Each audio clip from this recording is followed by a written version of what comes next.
আপনি যেখানে এসেছেন, আপনি কোন বিশ্ববিদ্যালয় সেটি বলছেন, আপনারও ভয় করে না যে আপনাকেও তো কেউ না কেউ টার্গেট করতে পারে?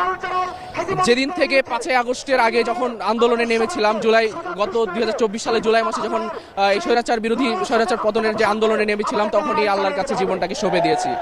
বাসা থেকে ঘর ছেড়েছি এবং রাজপথে প্রতিনিয়ত আন্দোলনের সাথে আছি এবং দেহের শেষ রক্তবিন্দু থাকা পর্যন্ত এই ইনসাফ প্রতিষ্ঠার লড়াই আমরা লড়ে যাব এবং রাজপথে থাকব। জুলাইয়ের এই আন্দোলনে কোথায় কিভাবে কাজ করেছেন, কোনো অংশগ্রহণ ছিল কিনা? জুলাইয়ের আন্দোলনে প্রতিটা দিন, সেই শুরুর দিন থেকে প্রতিটা দিন রাজপথে ছিলাম। শাহবাগে সবচেয়ে বেশি ছিলাম।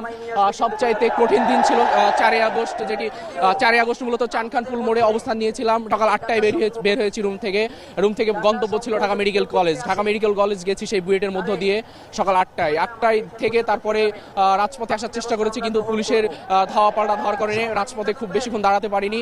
পিছনে আপনার সামনে কেউ শহীদ হয়েছে কিনা? হ্যাঁ, জুলাইতে আমার বামে একজন শহীদ হয়েছে ইডেন কলেজের সামনে আর কি। নীলক্ষেত থেকে গুলি করেছিল ইডেন এবং হিউম্যান সায়েন্স যেটি কলেজ আর কি, হোম ইকোনমিক্স কলেজ। যোদ্ধা হওয়ার কারণে কি আসলে হাদি আপনাদের ভিতরে এত আগুন জ্বলেছে কিনা? জি, জুলাই যোদ্ধা হওয়ার কারণে আমাদের ভেতরে হাদির আগুন জ্বলেছে এবং ন্যায় ইনসাফের লড়াইয়ে আমরা সব রাজপথে আছি এবং দেহের শেষ নিঃশ্বাস পর্যন্ত রাজপথে থেকে লড়াই করে, ইনসাফ প্রতিষ্ঠার লড়াই করে, ন্যায় বিচার প্রতিষ্ঠা করে বাংলার দেহের শেষ নিঃশ্বাস থাকা পর্যন্ত লড়ে যাব ন্যায় ও ইনসাফ প্রতিষ্ঠার জন্য। আপনাকে ধন্যবাদ আমাদের সঙ্গে যুক্ত হওয়ার জন্য। আমরা অনেক